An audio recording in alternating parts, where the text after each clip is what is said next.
ഈശോയിൽ സ്നേഹം നിറഞ്ഞവരെ SS logos ക്വിസിലേക്ക് എല്ലാവർക്കും സ്വാഗതം. ഇനി നമുക്ക് 2025 ലോഗോസ് ക്വിസിലേക്ക് ആവശ്യമായ പാഠഭാഗങ്ങൾ പഠിക്കണം. അപ്പോൾ നമുക്ക് ന്യായാധിപന്മാർ 11 മുതൽ 21 വരെയുള്ള പാഠഭാഗങ്ങളാണ്. ഇന്ന് നമുക്ക് ന്യായാധിപന്മാർ 11-ാം അധ്യായത്തിലെ ക്വസ്റ്റ്യൻ ആൻസറുകൾ പഠിക്കാം. ഒന്നാമത്തെ ക്വസ്റ്റ്യൻ, ജെഫ്ത ഏത് ദേശക്കാരനായിരുന്നു? ഉത്തരം ഗിലെയാദ്കാരൻ. 2, ജെഫ്ത ആരായിരുന്നു? ഉത്തരം ശക്തനായ സേനാനിയായിരുന്നു. 3, ജെഫ്ത എങ്ങനെയുള്ള സേനാനിയായിരുന്നു? ഉത്തരം ശക്തനായ സേനാനി. 4, വേശ്യാപുത്രനായ ഗിലെയാദ്കാരൻ സേനാനി ആരായിരുന്നു? ഉത്തരം ജെഫ്ത. 5, ജെഫ്തയുടെ പിതാവ് ആരായിരുന്നു? ഉത്തരം ഗിലെയാദ്. 6, ദേശത്തിൻ്റെ പേരും പിതാവിൻ്റെ പേരും ഒന്ന് തന്നെയായിരുന്ന സേനാനി ആരാണ്? ഉത്തരം ജെഫ്ത. 7, ഗിലെയാദിന് വേശ്യയിലുണ്ടായ പുത്രൻ്റെ പേരെന്ത്? ഉത്തരം ജെഫ്ത. 8, ന്യായാധിപന്മാർ 11-ാം അധ്യായത്തിൽ എത്ര വാക്യങ്ങളുണ്ട്? ഉത്തരം 40 വാക്യങ്ങൾ. 9, ഗിലെയാദിന് സ്വഭാര്യയിലുണ്ടായ പുത്രന്മാർ വളർന്നപ്പോൾ അവർ എന്താണ് ചെയ്തത്? ഉത്തരം അവർ ജെഫ്തയെ പുറന്തള്ളി. 10, ജെഫ്തയെ പുറന്തള്ളിക്കൊണ്ട് ഗിലെയാദിൻ്റെ പുത്രന്മാർ പറഞ്ഞത് എന്തായിരുന്നു? ഉത്തരം ഞങ്ങളുടെ പിതാവിൻ്റെ അവകാശം നിനക്ക് ലഭിക്കുവാൻ പാടില്ല, നീ അന്യസ്ത്രീയുടെ മകനാണല്ലോ എന്ന്. 11, ഞങ്ങളുടെ പിതാവിൻ്റെ അവകാശം നിനക്ക് ലഭിക്കുവാൻ പാടില്ല എന്ന് ഗിലെയാദിൻ്റെ സ്വപുത്രന്മാർ പറയാനുള്ള കാരണം എന്താണ്? ഉത്തരം ജെഫ്ത അന്യസ്ത്രീയിൽ ജനിച്ചവൻ ആയതുകൊണ്ട്. 12, ജെഫ്ത തൻ്റെ സഹോദരന്മാരിൽ നിന്നും ഓടിപ്പോയത് എപ്പോഴാണ്? ഉത്തരം ഞങ്ങളുടെ പിതാവിൻ്റെ അവകാശം നിനക്ക് ലഭിക്കുവാൻ പാടില്ല, നീ അന്യസ്ത്രീയുടെ മകനാണല്ലോ എന്ന് ഗിലെയാദിൻ്റെ സ്വപുത്രന്മാർ പറഞ്ഞപ്പോൾ. 13, ജെഫ്ത തൻ്റെ സഹോദരന്മാരിൽ നിന്നും ഓടിപ്പോയി എവിടെ ചെന്നാണ് താമസിച്ചത്? ഉത്തരം തോബ് എന്ന സ്ഥലത്ത്. 14, ജെഫ്തയോട് ചേർന്ന് കൊള്ള ചെയ്ത് നടന്നിരുന്നത് ആരാണ്? ഉത്തരം ഒരു നീച സംഘം. 15, അക്കാലത്ത് ഇസ്രായേലിനെതിരെ യുദ്ധത്തിന് വന്നത് ആരായിരുന്നു? ഉത്തരം അമ്മോന്യർ. 16, ജെഫ്തയെ തോബ് ദേശത്ത് നിന്നും കൂട്ടിക്കൊണ്ടുവരുവാനായി പോയത് ആരാണ്? ഉത്തരം ഗിലെയാദിലെ ശ്രേഷ്ഠന്മാർ. 17, എപ്പോഴാണ് ഗിലെയാദിലെ ശ്രേഷ്ഠന്മാർ ജെഫ്തയെ കൂട്ടിക്കൊണ്ടുവരാനായി തോബ് ദേശത്തേക്ക് പോയത്? ഉത്തരം അമ്മോന്യർ ഇസ്രായേലിനെതിരെ യുദ്ധത്തിന് വന്നപ്പോൾ. 18, അമ്മോന്യരോടുള്ള യുദ്ധത്തിൽ നീ ഞങ്ങളെ നയിക്കണം. ന്യായാധിപന്മാർ 11:6 അനുസരിച്ച് ഇത് ആര് ആരോട് പറഞ്ഞതാണ്? ഉത്തരം ഗിലെയാദിലെ ശ്രേഷ്ഠന്മാർ ജെഫ്തയോട് പറഞ്ഞത്.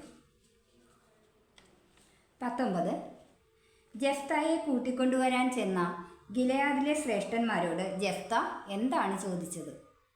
ഉത്തരം നിങ്ങൾ എന്നെ വെറുക്കുകയും എൻ്റെ പിതാവിൻ്റെ ഭവനത്തിൽ നിന്ന് എന്നെ അടിച്ചിറക്കുകയും ചെയ്തില്ലേ? അപകടത്തിൽപ്പെട്ടപ്പോൾ എൻ്റെ അടുക്കൽ വന്നിരിക്കുന്നുവോ എന്ന്. 20, ജെഫ്തയെ അവൻ്റെ പിതാവിൻ്റെ ഭവനത്തിൽ നിന്നും അടിച്ചിറക്കിയത് ആരാണ്? ഉത്തരം ഗിലെയാദിലെ ശ്രേഷ്ഠന്മാർ. 21, ഞങ്ങൾ നിന്റെ അടുക്കൽ വന്നിരിക്കുന്നത് എന്തിനെന്നാണ് ഗിലെയാദിലെ ശ്രേഷ്ഠന്മാർ ജെഫ്തയോട് പറഞ്ഞത്? ഉത്തരം ഞങ്ങളോട് കൂടെ വന്ന് അമ്മോന്യരോട് യുദ്ധം ചെയ്യേണ്ടതിനും ഗിലെയാദ് നിവാസികളായ ഞങ്ങളെല്ലാവരുടെയും നേതാവായിരിക്കേണ്ടതിനും. 22, നീ ഞങ്ങളോട് കൂടെ വന്ന് അമ്മോന്യരോട് യുദ്ധം ചെയ്യണമെന്ന് ജെഫ്തയോട് ആവശ്യപ്പെട്ടത് ആരാണ്? ഉത്തരം ഗിലെയാദിലെ ശ്രേഷ്ഠന്മാർ. 23, നീ ഗിലെയാദ് നിവാസികളായ ഞങ്ങളെല്ലാവരുടെയും നേതാവായിരിക്കണമെന്ന് ജഫ്തായോട് ആവശ്യപ്പെട്ടത് ആര്? ഉത്തരം ഗിലെയാദിലെ ശ്രേഷ്ഠന്മാർ. 24. ഞങ്ങളുടെ നേതാവായിരിക്കണമെന്ന് ആരോടാണ് ഗിലെയാദിലെ ശ്രേഷ്ഠന്മാർ പറഞ്ഞത്? ഉത്തരം ജഫ്തായോട്. 25. ആരോടാണ് നീ ഞങ്ങളോട് കൂടെ വന്ന് അമ്മോന്യരോട് യുദ്ധം ചെയ്യണമെന്ന് ഗിലെയാദിലെ ശ്രേഷ്ഠന്മാർ ആവശ്യപ്പെട്ടത്? ഉത്തരം ജഫ്തായോട്. 26. അമ്മോന്യരോട് പോരാടാൻ നിങ്ങൾ എന്നെ കൊണ്ടുപോകുകയും കർത്താവ് അവരെ എനിക്ക് ഏൽപ്പിച്ചു തരികയും ചെയ്താൽ ഞാൻ നിങ്ങളുടെ നേതാവാകും. ആരോട് പറഞ്ഞതാണ്? ഉത്തരം ജഫ്ത ഗിലെയാദിലെ ശ്രേഷ്ഠന്മാരോട് പറഞ്ഞത്. 27. ആരെ അമ്മോന്യരെ എനിക്ക് ഏൽപ്പിച്ചു തന്നാൽ ഞാൻ നിങ്ങളുടെ നേതാവാകും എന്നാണ് ജഫ്ത പറഞ്ഞത്? ഉത്തരം കർത്താവ്. 28. ആരെ നമുക്ക് സാക്ഷിയായിരിക്കട്ടെ എന്നാണ് ഗിലെയാദിലെ ശ്രേഷ്ഠന്മാർ പ്രതിവചിച്ചത്? ഉത്തരം കർത്താവ്. 29. ശ്രേഷ്ഠന്മാർ എന്താണ് പ്രതിവചിച്ചത്? ഉത്തരം കർത്താവ് നമുക്ക് സാക്ഷിയായിരിക്കട്ടെ, നീ പറയുന്നത് പോലെ ഞങ്ങൾ ചെയ്യും, തീർച്ച. 30. കർത്താവ് നമുക്ക് സാക്ഷിയായിരിക്കട്ടെ, നീ പറയുന്നത് പോലെ ഞങ്ങൾ ചെയ്യും. തുടർന്ന് ശ്രേഷ്ഠന്മാർ പറഞ്ഞത് എന്ത്? ഉത്തരം തീർച്ച. 31. ന്യായാധിപന്മാർ 11:11 അനുസരിച്ച് ആരെയാണ് ജനം നേതാവായി സ്വീകരിച്ചത്? ഉത്തരം ജഫ്തായെ. 32. ജഫ്ത ജനങ്ങളോട് സംസാരിച്ചത് എവിടെ വച്ചാണ്? ഉത്തരം മിസ്പായിൽ കർത്താവിൻ്റെ മുൻപിൽ വച്ച്. 33. എൻ്റെ ദേശത്തോട് യുദ്ധം ചെയ്യാൻ നിനക്ക് എന്നോട് എന്താണ് വിരോധം? ജഫ്ത ഇത് അമ്മോന്യ രാജാവിനോട് ചോദിച്ചത് എങ്ങനെയാണ്? ഉത്തരം ദൂതന്മാരെ അയച്ച്. 34. ഇസ്രായേൽ ജനം ഈജിപ്തിൽ നിന്ന് വന്നപ്പോൾ അർണോൻ മുതൽ ജാബോക്കും ജോർദാനും വരെയുള്ള എൻ്റെ സ്ഥലം കൈവശപ്പെടുത്തി. അതിപ്പോൾ യുദ്ധം കൂടാതെ എനിക്ക് തിരികെ കിട്ടണം. ഇത് ആരോട് പറഞ്ഞതാണ്? ഉത്തരം അമ്മോന്യ രാജാവ് ജഫ്തായുടെ ദൂതന്മാരോട്. 35. ഇസ്രായേൽ ജനം ഈജിപ്തിൽ നിന്നും പോന്നപ്പോൾ അമ്മോന്യ രാജാവിൻ്റെ എവിടം മുതൽ എവിടെ വരെയുള്ള സ്ഥലങ്ങൾ കൈവശപ്പെടുത്തി എന്നാണ് ന്യായാധിപന്മാർ 11:13 പറയുന്നത്? ഉത്തരം അർണോൻ മുതൽ ജാബോക്കും ജോർദാനും വരെയുള്ള സ്ഥലങ്ങൾ. 36. ഇസ്രായേൽ ജനം കൈവശപ്പെടുത്തിയ സ്ഥലങ്ങൾ എങ്ങനെ എനിക്ക് തിരികെ കിട്ടണം എന്നാണ് അമ്മോന്യ രാജാവ് ജഫ്തായുടെ ദൂതന്മാരോട് പറഞ്ഞത്? ഉത്തരം യുദ്ധം കൂടാതെ തിരികെ കിട്ടണം എന്ന്. 37. ഇസ്രായേൽ ജനം കൈവശപ്പെടുത്തിയ സ്ഥലങ്ങൾ യുദ്ധം കൂടാതെ തിരികെ കിട്ടണമെന്ന് പറഞ്ഞ രാജാവ് ആരാണ്? ഉത്തരം അമ്മോന്യ രാജാവ്. 38. മോവാബ്യരുടെയോ അമ്മോന്യരുടെയോ ദേശം ഇസ്രായേൽ കൈയടക്കിയില്ല എന്ന് പറഞ്ഞത് ആരാണ്? ഉത്തരം ജഫ്ത. 39. മോവാബ്യരുടെയോ അമ്മോന്യരുടെയോ ദേശം ഇസ്രായേൽ കൈയടക്കിയില്ല എന്ന് ജഫ്ത പറഞ്ഞത് ആരോടാണ്?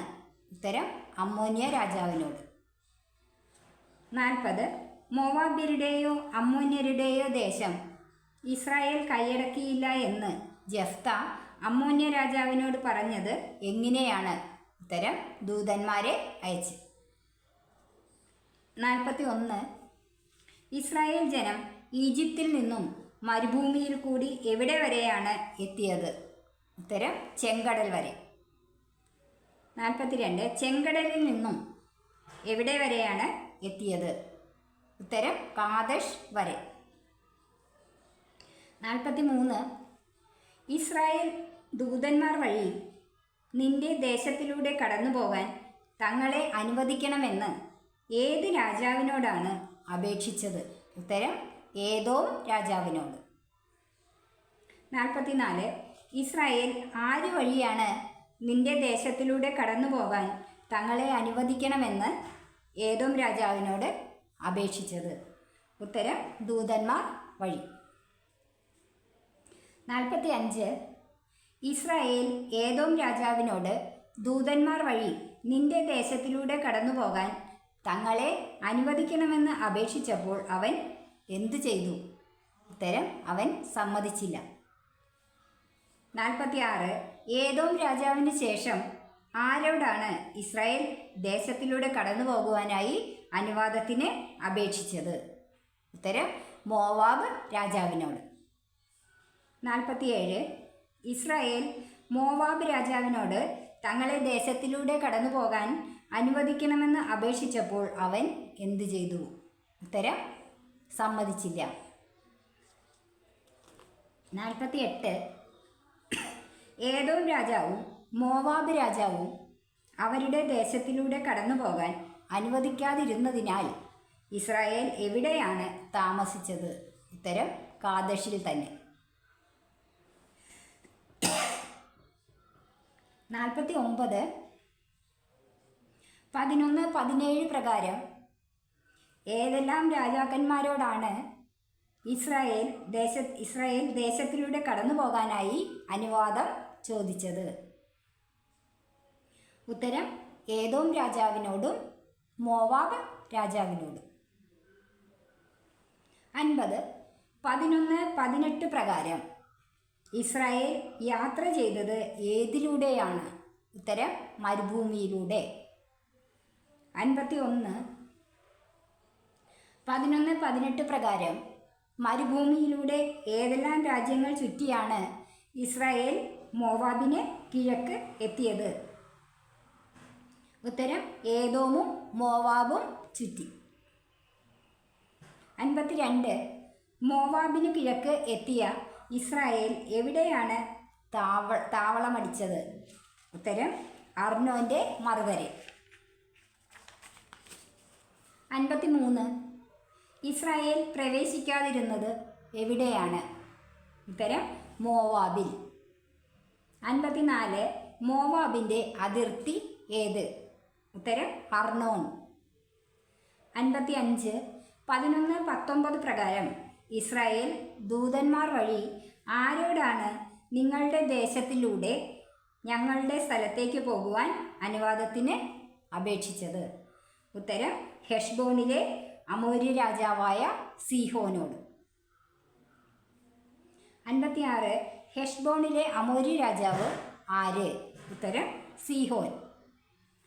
57, ഹെഷ്ബോണിലെ അമോര്യ രാജാവായ സീഹോൻ്റെ അടുക്കൽ ആരെ അയച്ചാണ് ഇസ്രായേൽ ദേശത്തിലൂടെ കടന്നു പോകുവാനുള്ള അനുവാദത്തിന് അപേക്ഷിച്ചത്? ഉത്തരം ദൂതന്മാരെ അയച്ചു. 58, 11, 20 പ്രകാരം തൻ്റെ ദേശത്തു കൂടി ഇസ്രായേലിനെ കടത്തിവിടാൻ വിശ്വാസമില്ലാതിരുന്ന രാജാവ് ആരായിരുന്നു? ഉത്തരം സീഹോൻ.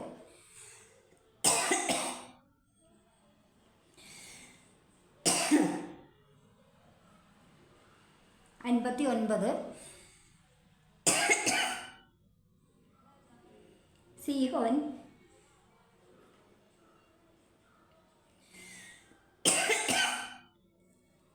സീഹോൻ ജനങ്ങളെയെല്ലാം ഒന്നിച്ചു കൂട്ടി എവിടെ താവളമടിച്ചാണ് ഇസ്രായേലിനോട് പൊരുതിയത്? ഉത്തരം യാഹാസിൽ. 60, സീഹോൻ ജനങ്ങളെയെല്ലാം ഒന്നിച്ചു കൂട്ടി യാഹാസിൽ താവളമടിച്ച് ആരോടാണ് പൊരുതിയത്? ഉത്തരം ഇസ്രായേലിനോട്. 61, 11, 21 അനുസരിച്ച് സീഹോനെയും അവൻ്റെ ജനത്തെയും ഇസ്രായേൽക്കാരുടെ കയ്യിൽ ഏൽപ്പിച്ചത് ആരാണ്? ഉത്തരം ഇസ്രായേലിൻ്റെ ദൈവമായ കർത്താവ്. 62, 11, 21 അനുസരിച്ച് ഇസ്രായേലിൻ്റെ ദൈവമായ കർത്താവ് ആരെയാണ് ഇസ്രായേൽക്കാരുടെ കയ്യിൽ ഏൽപ്പിച്ചത്? ഉത്തരം സീഹോനെയും അവൻ്റെ ജനത്തെയും. 63, സീഹോനെയും ജനത്തെയും പരാജയപ്പെടുത്തി ആ സ്ഥലത്ത് താമസിച്ചിരുന്ന അമ്മോന്യരുടെ ദേശം പിടിച്ചെടുത്തത് ആര്? ഉത്തരം ഇസ്രായേൽ. 64. ആരെ പരാജയപ്പെടുത്തിയാണ് ഇസ്രായേൽ അമ്മോന്യരുടെ ദേശം പിടിച്ചെടുത്തത്? ഉത്തരം സീഹോനെയും ജനത്തെയും.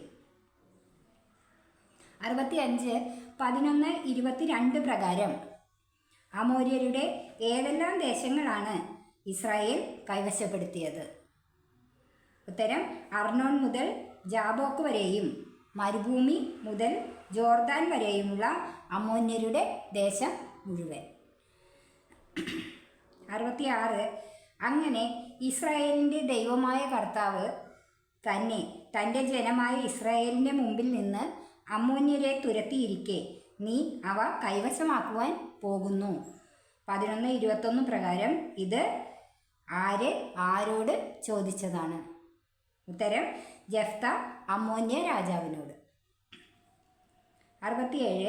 അമ്മോന്യരുടെ ദൈവം ആര്? ഉത്തരം കെമോഷ്. 68. ആര് നിനക്ക് തരുന്നത് നീ കൈവശം വയ്ക്കുന്നില്ലേ എന്നാണ് ജെഫ്ത അമ്മോന്യ രാജാവിനോട് ചോദിക്കുന്നത്? ഉത്തരം നിന്റെ ദൈവമായ കെമോഷ്. 69. ആര് ഞങ്ങൾക്ക് ഒഴിപ്പിച്ചു തരുന്നവയൊക്കെ ഞങ്ങൾ കൈവശമാക്കും എന്നാണ് 11:24 ജെഫ്ത പറയുന്നത്? ഉത്തരം ഞങ്ങളുടെ ദൈവമായ കർത്താവ്. 70. ആരേക്കാൾ ശ്രേഷ്ഠനാണോ നീ എന്നാണ് 11:25 ജെഫ്ത അമ്മോന്യ രാജാവിനോട് ചോദിക്കുന്നത്? ഉത്തരം മോവാബ് രാജാവായ സിപ്പോറിൻ്റെ പുത്രൻ ബാലാക്കിനേക്കാൾ. 71. മോവാബ് രാജാവ് ആരായിരുന്നു? ഉത്തരം സിപ്പോർ. 72. മോവാബ് രാജാവായ സിപ്പോറിൻ്റെ പുത്രൻ ആരായിരുന്നു? ഉത്തരം ബാലാക്ക്. 73. ആര് എപ്പോഴെങ്കിലും ഇസ്രായേലിനെ എതിർത്തിട്ടുണ്ടോ എന്നാണ് 11:25 ചോദിക്കുന്നത്? ഉത്തരം മോവാബ് രാജാവായ സിപ്പോറിൻ്റെ പുത്രൻ ബാലാക്ക്. 74. മോവാബ് രാജാവായ സിപ്പോറിൻ്റെ പുത്രൻ ബാലാക്ക് ആർക്കെതിരെ യുദ്ധത്തിനിറങ്ങിയിട്ടുണ്ടോ എന്നാണ് ചോദിക്കുന്നത്? ഉത്തരം ഇസ്രായേലിനെതിരെ. 75. ഇസ്രായേൽ ഏതെല്ലാം ഗ്രാമങ്ങളിലും പട്ടണങ്ങളിലും 300 വർഷം താമസിച്ചതായിട്ടാണ് 11:26 പറയുന്നത്? ഉത്തരം ഹെഷ്ബോണിലും അതിൻ്റെ ഗ്രാമങ്ങളിലും, അരോവറിലും അതിൻ്റെ ഗ്രാമങ്ങളിലും, അർണോൺ തീരത്തുള്ള എല്ലാ പട്ടണങ്ങളിലും. 76. ആകയാൽ ഞാൻ നിന്നോട് എന്ത് ചെയ്തിട്ടില്ല എന്നാണ് 11:27 പറയുന്നത്? ഉത്തരം ഒരു അപരാധവും ചെയ്തിട്ടില്ല എന്ന്. 77. ആ നിലയ്ക്ക് എന്നോട് ഡാഷ് ചെയ്യുന്നത് തെറ്റാണ്? ഉത്തരം യുദ്ധം. ആ നിലയ്ക്ക് എന്നോട് യുദ്ധം ചെയ്യുന്നത് തെറ്റാണ്. 78. ന്യായാധിപനായ ആര് ഇസ്രായേല്യർക്കും അമ്മോന്യർക്കും ഇടയ്ക്ക് ഇന്ന് ന്യായവിധി നടത്തട്ടെ എന്നാണ് 11:27 പറയുന്നത്? ഉത്തരം ന്യായാധിപനായ കർത്താവ്. 79. ന്യായാധിപനായ കർത്താവ് ആരുടെ ഇടയ്ക്ക് ഇന്ന് ന്യായവിധി നടത്തട്ടെ എന്നാണ് 11:27 പറയുന്നത്? ഉത്തരം ഇസ്രായേല്യർക്കും അമ്മോന്യർക്കും ഇടയ്ക്ക്. 80. ജെഫ്തായുടെ സന്ദേശം വകവയ്ക്കാതിരുന്നത് ആരാണ്? ഉത്തരം അമ്മോന്യ രാജാവ്. 81. അമ്മോന്യ രാജാവ് ആരുടെ സന്ദേശമാണ് വകവയ്ക്കാതിരുന്നത്? ഉത്തരം ജെഫ്തായുടെ സന്ദേശം. 82. 11:29 പ്രകാരം ആരുടെ ആത്മാവ് ആണ് ജെഫ്തായുടെ മേൽ ആവസിച്ചത്? ഉത്തരം കർത്താവിൻ്റെ ആത്മാവ്. 83. കർത്താവിൻ്റെ ആത്മാവ് ആരുടെ മേലാണ് ആവസിച്ചത്? ഉത്തരം ജഫ്തായുടെ മേൽ. 84. കർത്താവിൻ്റെ ആത്മാവ് ജഫ്തായുടെ മേൽ ആവസിച്ചപ്പോൾ അവൻ എവിടേക്കാണ് പോയത്? ഉത്തരം അമ്മോന്യരുടെ ദേശത്തേക്ക്. 85. ജഫ്ത ഏതൊക്കെ സ്ഥലങ്ങളിൽ കൂടി കടന്നാണ് അമ്മോന്യരുടെ ദേശത്തേക്ക് പോയത്? ഉത്തരം ഗിലയാദ്, മനാസെ എന്നിവിടങ്ങളിൽ കൂടി ഗിലയാദിലെ മിസ്പായിലേക്ക് കടന്ന് അമ്മോന്യരുടെ ദേശത്തേക്ക് പോയി. 86. ഗിലയാദ്, മനാസെ എന്നിവിടങ്ങളിൽ കൂടി എവിടേക്ക് കടന്നാണ് അമ്മോന്യരുടെ ദേശത്തേക്ക് പോയത്? ഉത്തരം മിസ്പായിലേക്ക് കടന്നു. 87. 11:30 അനുസരിച്ച് ജഫ്ത കർത്താവിന് എന്താണ് നേർന്നത്? ഉത്തരം ഒരു നേർച്ച. 88. ജഫ്തായുടെ നേർച്ച എന്തായിരുന്നു? ഉത്തരം അങ്ങ് അമ്മോന്യരെ എൻ്റെ കയ്യിൽ ഏൽപ്പിക്കുമെങ്കിൽ ഞാൻ അവരെ തോൽപ്പിച്ച് ജേതാവായി തിരികെ ചെല്ലുമ്പോൾ എന്നെ എതിരേൽക്കാൻ പടിവാതിൽക്കലേക്ക് ആദ്യം വരുന്നത് ആരായിരുന്നാലും അവൻ കർത്താവിൻ്റേതായിരിക്കും. ഞാൻ അവനെ ദഹനബലിയായി അവിടത്തേക്ക് അർപ്പിക്കും. 89. അങ്ങ് ആരെ എൻ്റെ കയ്യിൽ ഏൽപ്പിക്കുമെങ്കിൽ എന്നാണ് ജഫ്ത പറയുന്നത്? ഉത്തരം അമ്മോന്യരെ. 90. ഞാൻ ആരെ തോൽപ്പിച്ച് ജേതാവായി തിരികെ ചെല്ലുമ്പോൾ എന്നാണ് പറയുന്നത്? ഉത്തരം അമ്മോന്യരെ തോൽപ്പിച്ച്. 91. ഞാൻ അവരെ തോൽപ്പിച്ച് ജേതാവായി തിരികെ ചെല്ലുമ്പോൾ എന്നെ എതിരേൽക്കാൻ എവിടേക്ക് ആദ്യം വരുന്നത് ആരായിരുന്നാലും എന്നാണ് പറയുന്നത്? ഉത്തരം പടിവാതിൽക്കലേക്ക്. 92. എന്നെ എതിരേൽക്കാൻ പടിവാതിൽക്കലേക്ക് ആദ്യം വരുന്നത് ആരായിരുന്നാലും അവൻ ആരുടേതായിരിക്കും എന്നാണ് പറയുന്നത്? ഉത്തരം കർത്താവിൻ്റേത് ആയിരിക്കും. 93. ഞാൻ അവനെ ഡാഷായി അവിടത്തേക്ക് അർപ്പിക്കും. ഉത്തരം ദഹനബലിയായി. ഞാൻ അവനെ ദഹനബലിയായി അവിടത്തേക്ക് അർപ്പിക്കും. 94. ജഫ്ത യുദ്ധം ചെയ്യാനായി ആരുടെ അതിർത്തിയാണ് കടന്നത്? ഉത്തരം അമ്മോന്യരുടെ അതിർത്തി. 95. ജഫ്ത അതിർത്തി കടന്നപ്പോൾ അമ്മോന്യരെ ആരാണ് അവൻ്റെ കൈകളിൽ ഏൽപ്പിച്ചത്? ഉത്തരം കർത്താവ്. 96. ജഫ്ത എത്ര പട്ടണങ്ങളിലാണ് അമ്മോന്യരെ വകവരുത്തിയത്? ഉത്തരം 20 പട്ടണങ്ങളിൽ. 97. ഏതു മുതൽ ഏതു വരെയുള്ള 20 പട്ടണങ്ങളിൽ അമ്മോന്യരെയാണ് ജഫ്ത വകവരുത്തിയത്? ഉത്തരം അരോവർ മുതൽ മിന്നിത്തിന് സമീപം വരെയും ആബേൽ കെരാമിം വരെയും ഉള്ള 20 പട്ടണങ്ങളിൽ. 98. അവൻ അവരെ വകവരുത്തി വലിയ ഡാഷ് നടന്നു. വലിയ കൂട്ടക്കൊല നടന്നു. അവൻ അവരെ വകവരുത്തി വലിയ കൂട്ടക്കൊല നടന്നു. 99. ഡാഷ് ഇസ്രായേലിന് കീഴടങ്ങി.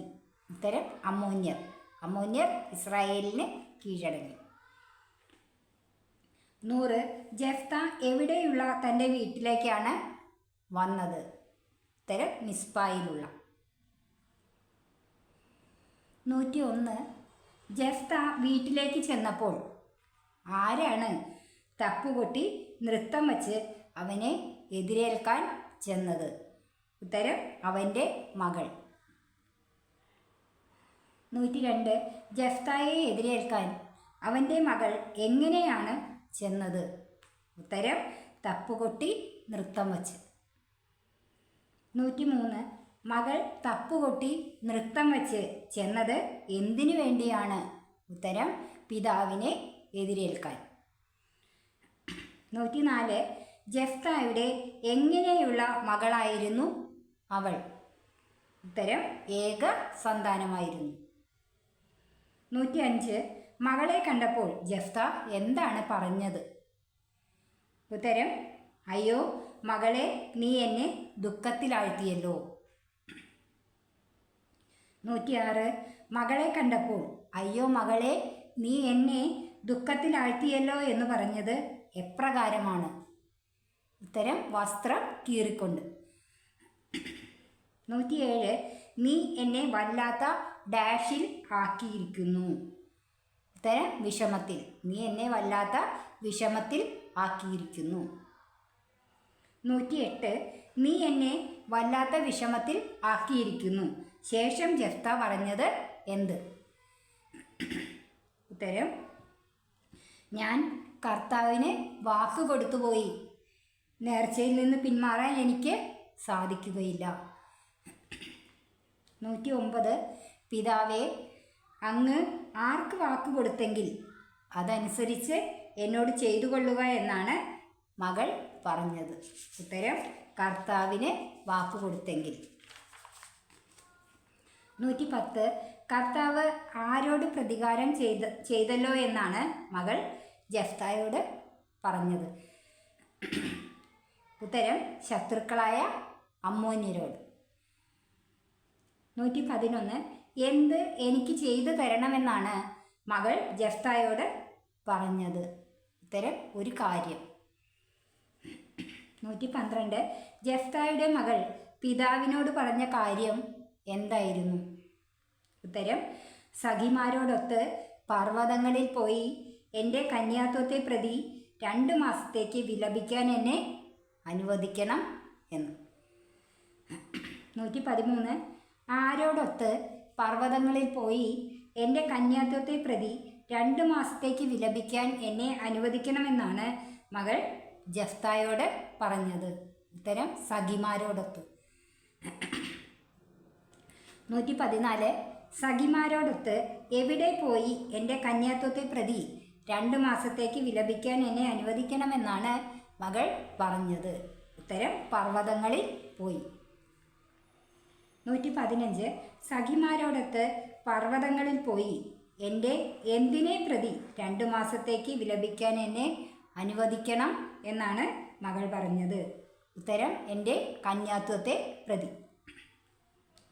116 സഖിമാരോടൊത്ത് പർവ്വതങ്ങളിൽ പോയി എൻ്റെ കന്യാത്വത്തെ പ്രതി എത്ര മാസത്തേക്ക് വിലപിക്കാൻ എന്നെ അനുവദിക്കണമെന്നാണ് പറയുന്നത്? ഉത്തരം 2 മാസത്തേക്ക്.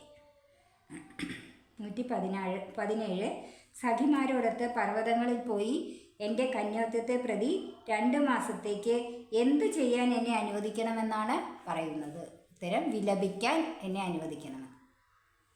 118 ജെഫ്ത എന്തു പറഞ്ഞാണ് മകളെ പറഞ്ഞയച്ചത്? ഉത്തരം പൊയ്ക്കൊള്ളുക എന്ന്. 119 ജെഫ്ത പൊയ്ക്കൊള്ളുക എന്ന് പറഞ്ഞ് എത്ര മാസത്തേക്കാണ് മകളെ അയച്ചത്? ഉത്തരം 2 മാസത്തേക്ക്. 120 അവൾ പർവ്വതങ്ങളിൽ ആരോടൊപ്പം താമസിച്ചാണ് തൻ്റെ കന്യാത്വത്തെപ്പറ്റി വിലപിച്ചത്? ഉത്തരം സഖിമാരോടൊപ്പം താമസിച്ചു. 121 അവൾ സഖിമാരോടൊപ്പം എവിടെ താമസിച്ചാണ് കന്യാത്വത്തെ പറ്റി വിലപിച്ചത്? ഉത്തരം പർവ്വതങ്ങളിൽ താമസിച്ച്. 122 അവൾ സഖിമാരോടൊപ്പം പർവ്വതങ്ങളിൽ താമസിച്ച് എന്തിനെ പറ്റിയാണ് വിലപിച്ചത്? ഉത്തരം തൻ്റെ കന്യാത്വത്തെ പറ്റി. 123 എപ്പോഴാണ് അവൾ പിതാവിൻ്റെ അടുക്കലേക്ക് തിരിച്ചു വന്നത്? ഉത്തരം 2 മാസം കഴിഞ്ഞു. 124 തിരിച്ചു വന്ന മകളെ ജെഫ്ത എന്താണ് ചെയ്തത്? ഉത്തരം അവൻ നേർന്നിരുന്നതുപോലെ ചെയ്തു. 125 അവൾ ഒരിക്കലും ഡാഷ് അറിഞ്ഞിരുന്നില്ല. 11:40 പ്രകാരം പൂരിപ്പിക്കാനുള്ളതാണ്. ഉത്തരം പുരുഷനെ. അവൾ ഒരിക്കലും പുരുഷനെ അറിഞ്ഞിരുന്നില്ല. 126 ഗിലെയാദുകാരനായ ജെഫ്തയുടെ പുത്രിയെ ഓർത്ത് ആരാണ് വർഷം തോറും 4 ദിവസം കരയാനായി പോയിരുന്നത്? ഉത്തരം ഇസ്രായേൽ പുത്രിമാർ. 127 ഇസ്രായേൽ പുത്രിമാർ ആരെ ഓർത്താണ് വർഷം തോറും 4 ദിവസം കരയാനായി പോയിരുന്നത്? ഉത്തരം ഗിലെയാദുകാരനായ ജഫ്തായുടെ പുത്രിയെ ഓർത്ത്. 128 ഗിലെയാദുകാരനായ ജഫ്തായുടെ പുത്രിയെ ഓർത്ത് വർഷം തോറും എത്ര ദിവസമാണ് ഇസ്രായേൽ പുത്രിമാർ കരയാനായി പോയിരുന്നത്? ഉത്തരം 4 ദിവസം. ഇത്രയും ക്വസ്റ്റ്യൻസാണ് എഴുതിയിട്ടുള്ളത്. അപ്പം നല്ലവണ്ണം പഠിക്കണം. പിന്നെ എൻ്റെ ഈ വീഡിയോ ഇഷ്ടപ്പെട്ടെങ്കിൽ നിങ്ങൾ ലൈക്ക് ചെയ്യണം, ഷെയർ ചെയ്യണം, കമൻറ്റ് ചെയ്യണം. വീഡിയോ ആദ്യമായിട്ട് എൻ്റെ ചാനൽ കാണുന്നവരുണ്ടെങ്കിൽ, സബ്സ്ക്രൈബ് ചെയ്യാത്തവരുണ്ടെങ്കിൽ തീർച്ചയായും സബ്സ്ക്രൈബ് ചെയ്യണം, മറക്കരുത്. അടുത്ത വീഡിയോയിൽ നമുക്ക് വീണ്ടും കാണാം. ബൈ.